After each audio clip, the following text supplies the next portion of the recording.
Hello, everyone, and welcome. This is Stories of the Divine. There are several times in my life that I can point out and say, here's proof that the divine knew who I was and knows who I am. And I feel it's so important that we share those stories and that you hear about those stories. This show provides the forum for those narratives. It's important for you to know your conscious connection to your own divinity. So today I'm with Maisie Matarazzo. And we're talking about divinity. Hello, Maisie. How are you? Hi, good. Yay. Okay, so what is a memory that kind of sticks out or an experience that sticks out in your mind where you said, okay, hey, God, that's what I call my higher power, universe, tree, Bob, cup, whatever you call it, knew who you were? Like, what's a memory that's just like so in your face, an experience of that?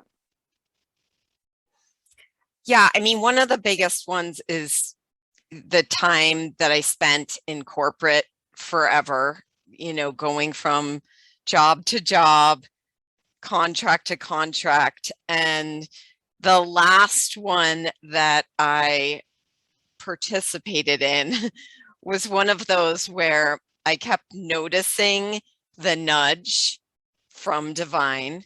And it started with, okay, here, if you really need the training wheels to slowly get out of this so that you can do what you're meant to do on the planet, then we'll give you this one last kind of contract. And the reason why I knew that it was supporting me was that out of everyone I've ever met in my corporate experience, I've never met someone who was a yogi and who was really creative. And my manager in that last job was this really creative woman.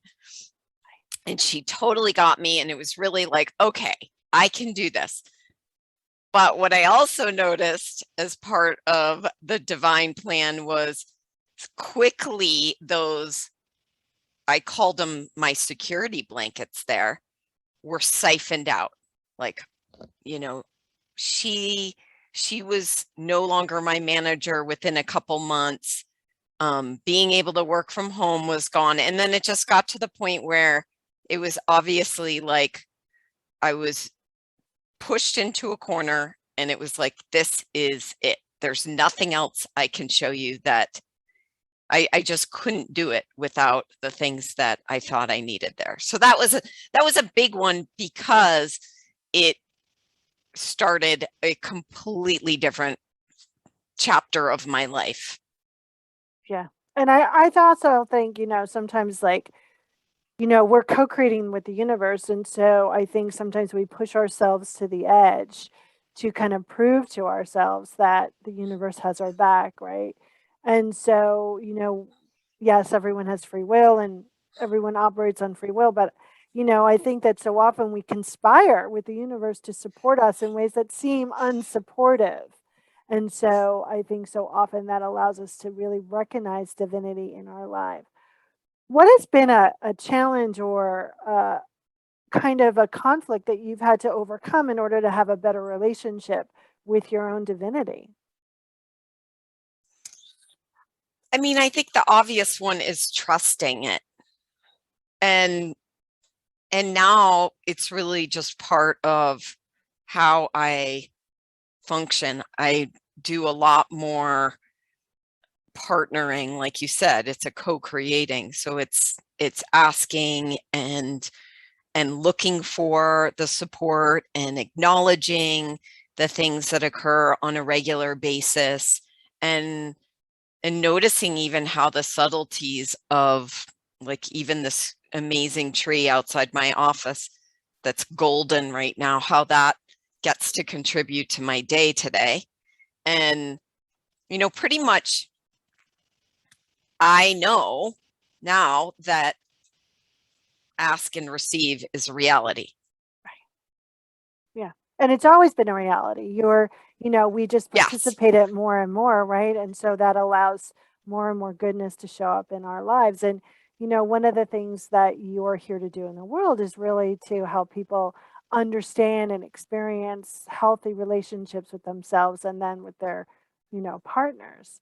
in having that kind of as a job? How has that transformed your relationship with yourself and the divine? I mean, that was one of the things that I believe got me to that place. So even in the relationship that I have right now, there, you know, there was such a different space in basically connecting to this relationship even before it occurred, actualized in my life.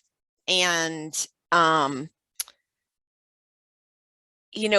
within that, it's like within the relationship I have with my partner as, a reflection of the divine, and being able to navigate and allow the conflicts and the challenging parts to be these amazing opportunities to kind of uncover more of about myself. And that's happening all the time. And a lot of women will come to me and want to create a love relationship or find their person. And that's just the beginning. I mean, the amazing parts of it are once you get into it even more and and discover what you can actually create together Yeah. as expressions of the divine, like, Yeah. not only individually as expressions of the divine, but the relationship as that too. Yeah. And I think so often, we all can think of a person who is having this relationship with their divinity, kind of with their head and not really, it's kind of lip service of relationship. And what we're talking about is that we're not talking about hearts and roses and, rainbows at every turn. We're talking about really being consciously transparent with ourselves and really surrendering a lot of the resistance that we have to knowing and expressing our own divinity, and to knowing and expressing that we are love and that we're being loved. And what a wonderful place to kind of highlight and feel that in relationships, right? Because they're so kind of in your face. Yeah, and What it's so freeing. I mean, what you just said is so freeing, because it's knowing that we are infinite beings. And as soon as we get like hooked into all of the things of this reality, like, oh, this is the way a relationship should look, you know, Carol Brady and Mike Brady and and our parents or our grandparents or our best friends relationship, it's like scraping all that away so that you can actually have that honest conversation with yourself and say, okay, well, what would I love? I mean, not just the question, what would I love, is like an huge. opening to the vortex or to the portal of divine right there. I mean, and then letting things reveal themselves from there. Beautiful. Before I ask you additionally about what you do in the world, what has been your kind of sacred practice to spend time in that connection and with your own divinity? Do you have a sacred practice?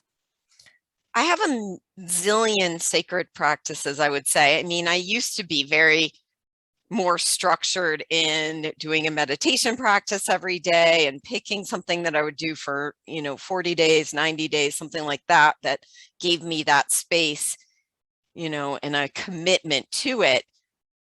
Now it's really all day long returning to, okay, well, what would I love? Like, what's happening here right now? Like, what am I noticing? And I do a lot of really fun practices. I bring a lot of humor into it too. I mean, my connection to my animals is a big sacred piece for me.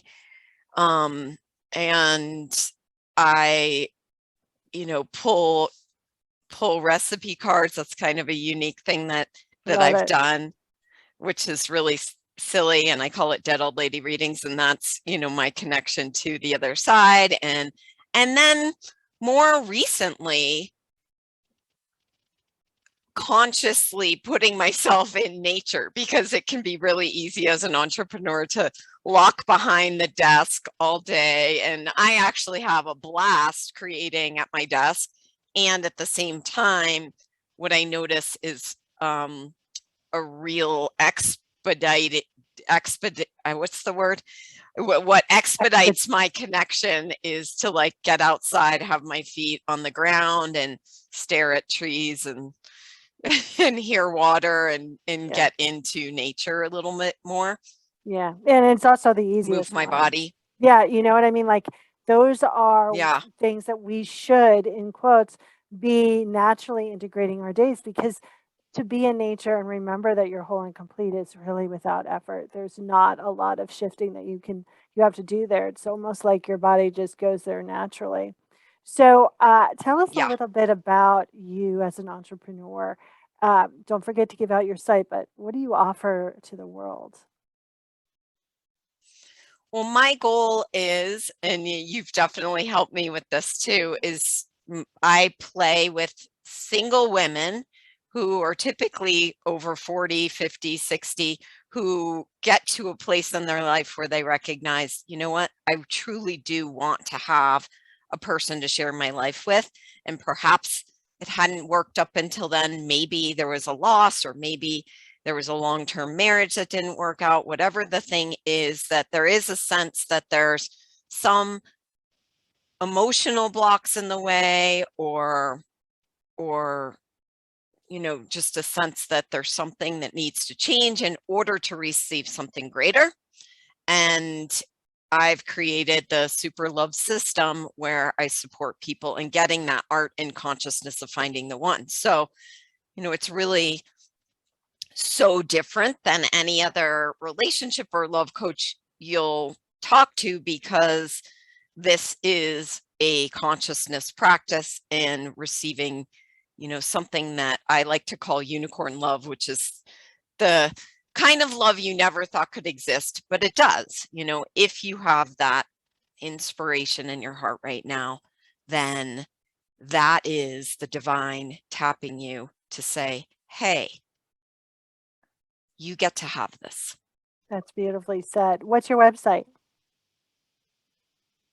It's www.getsuperloved.com. So Beautiful. getsuperloved.com.